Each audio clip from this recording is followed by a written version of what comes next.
आपका हमारी आध्यात्मिक यात्रा में हार्दिक स्वागत है। आप सुन रहे हैं शिव महापुराण, जो सनातन धर्म के ही अनमोल ग्रंथों में से एक है।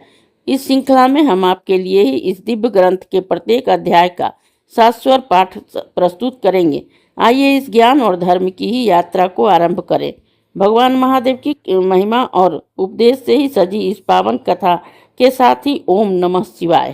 16वां अध्याय, ये यक्षेश्वर अवतार। नंदेश्वर बोले कि हे मुनीश्वर, अब आप शिव जी के उस यक्षेश्वर अवतार को सुनिए, जो कि अहंकारी और अभिमानी जनों का ही अभिमान नष्ट करने वाला है तथा सत्पुरुषों की भक्ति को बढ़ाने वाला है। जब अमृत के लिए ही देवताओं और असुरों को ने क्षीर सागर मंथन किया, तो पहले उसमें ही हलाहल निकल संसार को ही भस्म करने लगा। उसे देखकर ही दानव भयभीत हो विष्णु जी के साथ ले शिव जी के पास गए, अपना सारा दुख कहा। शिव जी ने दर्यार्थ होकर ही सारा विष उठाकर पान कर लिया, जिससे उनके कंठ में ही श्यानता आ गई और वे नीलकंठ हो गए। पश्चात देवताओं और दानवों ने फिर समुद्र को मथा, तो उसमें से भी बहुत से रक्त निकले और अमृत का भी प्रादुर्भाव हुआ। तब अमृत का केवल देवताओं ने पान किया और दैत्यों ने नहीं पाया। इससे देवता दैत्यों का बड़ा ही द्वंद्व युद्ध हुआ। राहु का उसके भय से ही पीड़ित चंद्रमा भाग गए। शिव जी ने चंद्रमा को अपने सिर पर ही धारण कर उसकी रक्षा की। तदंतर दैत्यों ने उससे पराजित हो देवता सब जब अमृत पान कर विजय हुए, तो उन्हें ही अभिमान आ गया और शिव जी की माया से मोहित हो अपने बल की बड़ी प्रशंसा करने लगे। तब उन्हें गर्वित हुआ देखकर शिव जी यक्ष का रूप धारण कर उसके पास आए और पूछा कि तुम लोग यहाँ किस कारण स्थित हो, मुझे ठीक ठीक बतलाओ।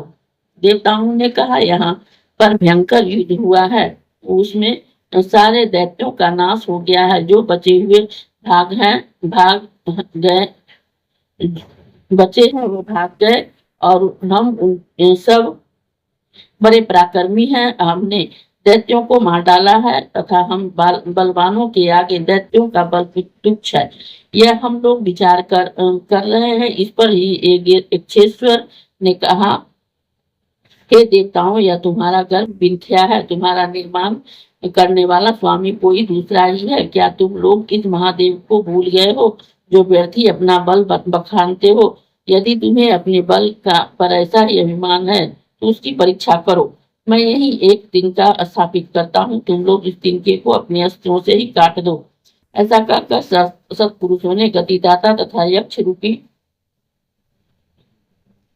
रुद्र ने ही देवताओं के आगे एक तिनका फेंक कर ही सबका मद दूर किया तथा सभी वीर अभिमानी विष्णु आदि देवता अपना पुरुषार्थ कर ही उस पर अपने अपने शस्त्र चलाए। अनेकों प्रहार किए, परंतु उस पर तो गर्भधारी शिव जी का प्रभाव था। देवताओं ने समस्त अस्त्र व्यर्थ हो गए, वे उस तीर को न काट सके। देवताओं को आश्चर्य हुआ।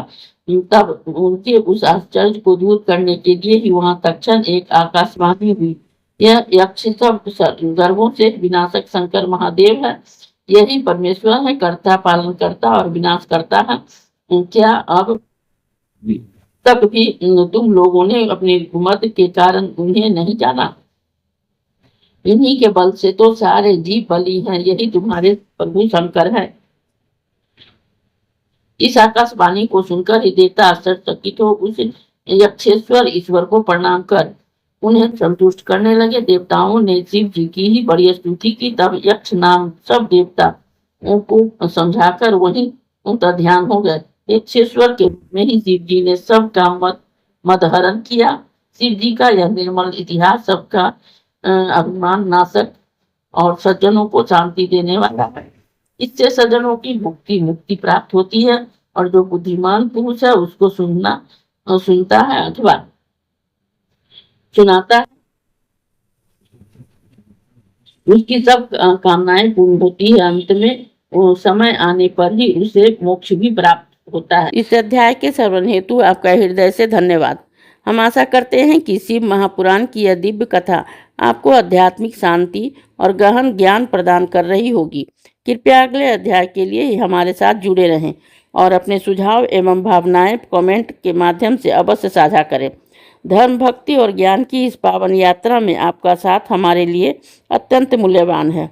ओम नमः शिवाय। यदि यह प्रस्तुति आपको पसंद आई हो, लाइक करें, कमेंट करें, सब्सक्राइब जरूर करें, बेल आइकॉन दबाना ना भूलें ताकि अगला अध्याय आपसे छूटे नहीं।